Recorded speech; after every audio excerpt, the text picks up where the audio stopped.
tengo el gusto de estar con el psicólogo Gino Escobar. Vamos a tratar este tema, incidencia de la violencia intrafamiliar en el acoso escolar. Incidencia de, la violencia intrafamiliar en el acoso escolar. No se entiende muy bien el título, Gino, pero me imagino que tiene que ver con el tema de que una cosa no puede estar desligada de la otra. Correcto, muy buenos días, Mariela. Hola, mi Ginin. Buenos días a toda la audiencia. Lo que hemos aprendido que para que haya ejercicio de violencia a nivel de la escolaridad entre pares es porque regularmente hay algo que está haciendo ruido en casa, ¿no? Entonces la violencia intrafamiliar repercute directamente en el acoso escolar al que se ven expuestos los chicos por parte de algún que otro abusador. Ejemplo, violencia intrafamiliar de tipo agresiva, que tú ves papá y mamá peleándose o que le pegan a los chicos, pero también hay otro tipo de violencia que también es la negligencia parental, cuando hay esta sobreprotección o tratar a los chicos como muy delicaditos, a veces entran en una crisis emocional y buscan con quién expresar o experimentar emociones que no saben cómo digerirlas en casa y que papá y mamá tampoco saben cómo hacerlo. Hay una gran capacidad de negar lo que está ocurriendo en los hogares y muchas veces cuando nuestros hijos van a la escuela y viven esta realidad, ni siquiera sabemos cómo afrontarlo, porque el término bullying, que es el que más se utiliza, tiene que ver con un tipo de violencia, pero en la que hay complicidad de adultos dentro del sistema escolar. O sea, en el bullying no es solo entre pares, el acoso escolar, en cambio, es solo entre pares. Pero para que haya bullying tiene que haber la complicidad de autoridades, maestros o personas adultas dentro del sistema escolar.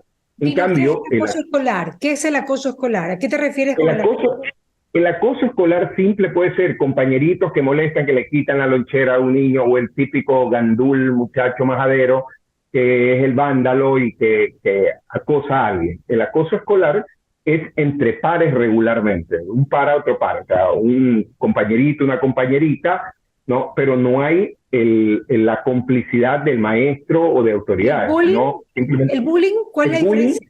El bullying necesita el acosador, un grupo de personas que sean cómplices del acosador, que son los compañeros también, que son cómplices del acoso, y alguna autoridad o adulto con poder que dentro del acoso es cómplice y en vez de proteger a la víctima que es acosada, lo permite, correcto. En el bullying hay el concurso y la permisividad de un sistema que determina, por eso es diferente. En el acoso escolar sí puedes trabajar el tema de autoestima.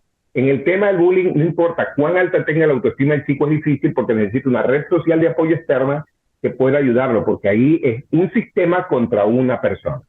Y sobre todo tienen que, obviamente, pues hacerle algo al profesor, ¿no? O sea, tienen que amonestarlo de alguna manera y tiene que ya ser llevado a rectorado este tema o a otras autoridades que puedan, digamos que, poner en orden todo lo que pasaría con el bullying. Entonces, el bullying realmente es la primera vez que yo puedo determinar este concepto, gracias Gino, porque no lo sabía, la diferencia entre acoso escolar y bullying. Hay una gran diferencia, hay una gran diferencia. Ahora, ¿qué es lo que más hay en los colegios? ¿Acoso escolar o bullying?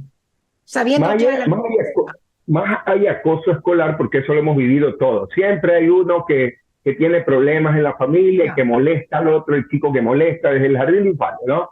Siempre hay uno que no es que va a quererte molestar, sino que es una forma que tiene. Ejemplo, si tienes hermanos mayores que todos se golpean y se tienen juegos groseros y tú vas a la escuela y tienes el mismo tipo de juego, entonces tú no quieres jugar así. O sea, es yo no quiero jugar así y hay otro que lo hace. Muchas veces lo hacen por querer atención, porque es su forma de jugar, porque es una forma de expresar afecto. Se ven a papá y a mamá a pelearse y después a abrazarse. Entonces creen y validan que de esa forma es correcto expresar afecto. Muchas veces, por ejemplo, el caso de Helga y Arnold en la serie que vemos, eso es acoso escolar, o sea, eso es acoso, ella lo acosa a él, ¿no? Okay. Pero no hay el concurso de los docentes. Ya, perfecto. Claro. Ahora, ¿bullying entonces no se da mucho o sí? Es que el bullying es más difícil, y esto lo aprendí en un congreso de bullying y moving. Es una cuestión más refinada, sí produce daños severos porque la persona se siente totalmente atrapada por el sistema. En cambio, en el acoso escolar, tú elevas tu nivel de autoestima, generas mecanismos resilientes y puedes cambiar del acosador, lo conviertes en tu superpana y te conviertes en aliado y ya no molesta. O sea, en el acoso escolar es muy común, pero es un término porque te acosa a alguien dentro del sistema escolar de tus pares, ¿no? Ok, pero Pero cuando hay... Ajá, cuando el bullying es muy seguido en los colegios. El bullying últimamente en ciertos tipos de colegios, más allá en los colegios privados en donde a veces los maestros son más queridos por las autoridades y le creen más al maestro que al alumno y empiezan a echarse toda una serie de complicidad en contra de un estudiante y ni siquiera sabemos el daño que estamos causando porque es, ya digo, el bullying es más complejo de manejar porque requiere la complicidad y el concurso de personas adultas responsables del sistema educativo. En cambio, en el acoso escolar simple y común, solamente es entre pares, es entre personas del mismo grado o de otro grado que hay un sujeto que es acosador, ¿no? Siempre hay un acosador. Los profesores tienen el deber de poner en orden a los niños. Si no, se vuelve un cómplice del bullying, simplemente. O sea, la responsabilidad es muy grande para el profesor, porque él puede ser fomentador del gran bullying y realmente del gran problema que tenga este niño para toda la vida. Es gravísimo. Claro, es que el acoso escolar que se da comúnmente requiere el mediador, que es el adulto, pero cuando también se convierte el adulto, se burla del chico, del apodo y todo eso, ahí configura ya el bullying, porque ese maestro que está llamado a mediar y a no permitir el acoso escolar, él se convierte en parte de la banda o de la pata o del gang del acoso hacia la persona. Entonces, sí es complejo porque hay una línea delgada entre la burla, la mofa y el bullying, que regularmente hay muchos chicos que son víctimas de eso porque no lo diferencian. O sea, no sé, o sea, la violencia escolar y el abuso o el acoso no es justificable. Probablemente existan causas. Con el acoso escolar no hay suicidios. Con el bullying sí. Claro, es que el bullying incita más porque sientes que ya si la autoridad, el maestro también pierdes todo. En el acoso escolar puede haber ideación suicida, pero regularmente el sistema te acoge, viene el maestro, se da cuenta y para. Pero en el bullying, en cambio, sí es el que promueve consumo de sustancias, suicidio, asesinato. Si tú ves de lo que ha pasado en países europeos, en donde chicos cogen armas y matan a sus compañeros, es porque han sido fruto del bullying. En el bullying es donde más se incita a la autodestrucción y a la violencia, porque la persona se siente acorralada, no considera que el sistema pueda protegerlo porque el mismo sistema lo acosa también, entonces su red de apoyo se debilitada y por eso su fragilidad es muerte o matar. Sí, y por eso tal vez hay muchos suicidios últimamente en la adolescencia, porque no sé si antes había bullying, pero ahora se ve mucho. Pero tiene que ver con el tema del bullying, la cantidad de suicidios que existen ahora en adolescentes, o tiene que ver con los videojuegos, tiene que ver con, no sé, con diferentes causas. Es que el suicidio es multicausal. El perder sentido a la vida implica que el sistema escolar es una parte, no es toda la parte, pero tiene que ver más con los recursos emocionales domésticos en casa y también con el proceso de aceptación. Ya cuando se instala, regularmente los suicidios ya están estandarizados de pronto en una edad en que 13, 14 años, ya el chico quiere operativizar más ese malestar y no lo resiste y quiere terminar con él. Es una suerte de múltiples factores que no me validan mi sentido de vida y descalifican. Pero el tema del acoso escolar el acoso escolar es ancestral, porque imagínate, ocurre en las Fuerzas Armadas, ocurre en los colegios, en donde llegan los nuevos de primer año, yo fui del Vicente Rocafuerte, entonces hablaban de las novatadas. Entonces los de los últimos años hacen recibimiento y era toda una serie de rituales que te dan palo, te friegan, te molestan. El acoso escolar ha existido siempre, desde el inicio de la creación de la escolaridad hasta ahora. El bullying... Pero eso los jefes lo pueden permitir, ¿no? Pero ¿hasta qué punto el jefe dice, bueno, esto sí ya no puedo permitir? Porque hay cosas que, a ver, se hacen de la vista gorda y eso pasa hasta en la familia, Gino. Yo me acuerdo que mi papi, cuando mis hermanos me molestaban, me decía, bueno, coge un bate y dale. Y yo era chiquitita, pues medían cada uno 2 metros. Entonces yo decía, ¿cómo le voy a dar? O sea, me explico. Entonces, o sea, hasta cierto punto... fue permisivo, pero también aprendí a defenderme, así sea llorando y haciéndome la víctima. Es que no Pero, era permisivo. Él te estaba dando los recursos a ti. Mira, no te dejes de eso, defiendes. O sea, él te estaba enseñando a que él no siempre va a estar para defenderte de tus hermanos y que tú también tienes que aprender a ponerlos en su sitio. Ah, no te dijo dónde tenías que pegarle con el bate, pero si te hubiese dicho, mira, pégale ahí y por más grande que sea, el árbol cae. O sea, él te estaba dando un recurso. O sea, eso lo que tú acabas de decir es lo real.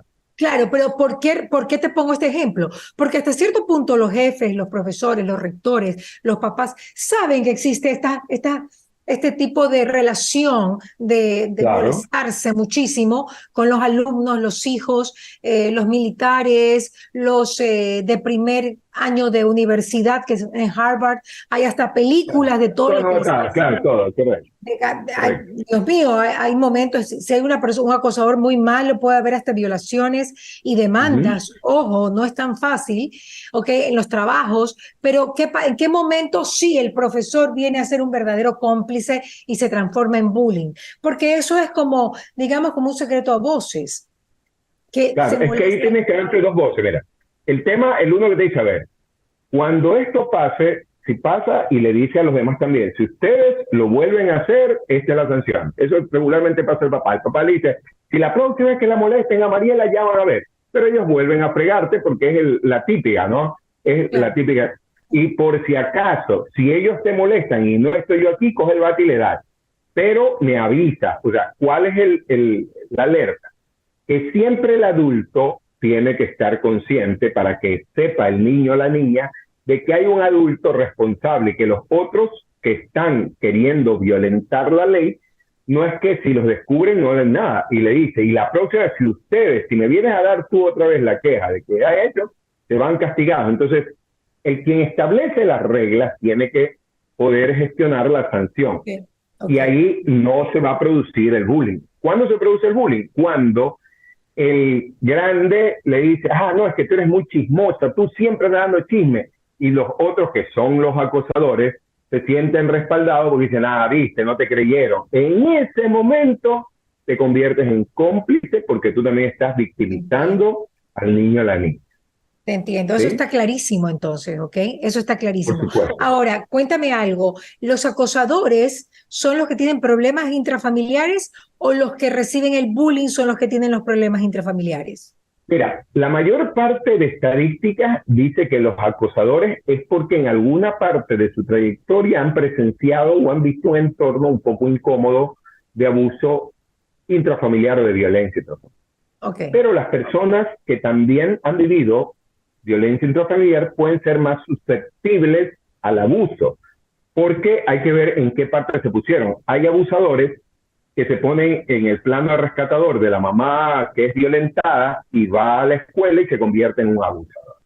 ¿Sí? Y otra persona que ve eso y desarrolla miedo, se enconcha, entonces va a la escuela y es fácil presa de los depredadores o de los abusadores.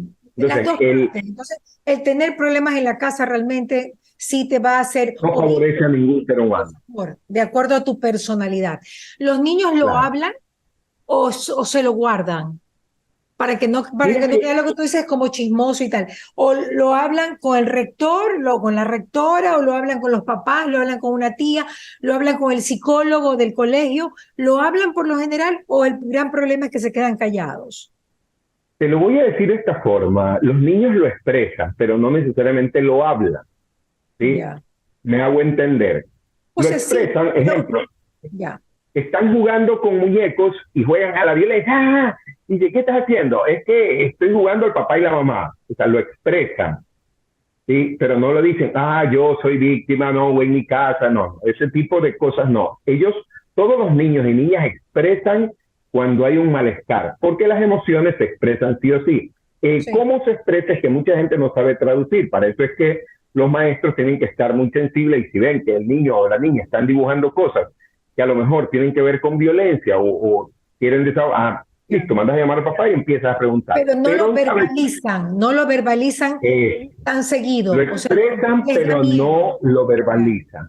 Una por miedo, otro por no dejar vulnerable a su familia, porque hay una especie de complicidad. La violencia, desgraciadamente, se ha normalizado que genera una complicidad tóxica y como crees que es normal, no quieres dejar vulnerable al papá o mamá o que sientan vergüenza, entonces lo que pasa en casa se queda en casa, por muy tóxico que sea. Y no saben cómo manifestarlo. Entonces, de esa forma, lo que hay que estar atento, los maestros, los educadores más que todo, sin el alarmismo, y saber que como vivimos una sociedad de alto nivel de violencia intrafamiliar, es qué estrategias le doy de educación o alfabetización emocional a los chicos para que ellos no se permitan permeabilizarse, porque el hecho de que exista violencia intrafamiliar no quiere decir que yo me vuelva violento, pero tener claro que ellos no son los padres de sus padres ni van a rescatar a sus padres de sus propias estupideces o de su falta de gestión emocional. Entonces, los chicos pueden rescatarse ellos mismos desarrollando amor propio, pero no necesariamente van a salvar a sus padres de sus propias incoherencias emocionales. Entonces, por ahí va. ¿Recomendación, Gino? ¿Recomendación final? La recomendación, yo creo que podemos salvar a nuestros hijos del acoso escolar trabajando la educación emocional, la alfabetización emocional en casa, los padres también, conjuntamente con los maestros, y luego trabajar con los chicos. Primero los maestros, todos los maestros de nuestro país tienen que alfabetizarse. Hay que alfabetizar emocionalmente a los docentes para que no entren en pánico y más bien le transmitan esa seguridad, eleven los factores de protección en los chicos y no hagan crítica de las familias, porque las familias están disfuncionando para algo. Nosotros tenemos que darle herramienta a los chicos para que no caigan en el mismo círculo vicioso de la violencia y no se conviertan de víctimas a victimarios, sino que ellos sepan rescatarse a sí mismos y poder crear entornos más confiables. Hay que ser más empáticos desde el amor y no parecer simpáticos desde el miedo.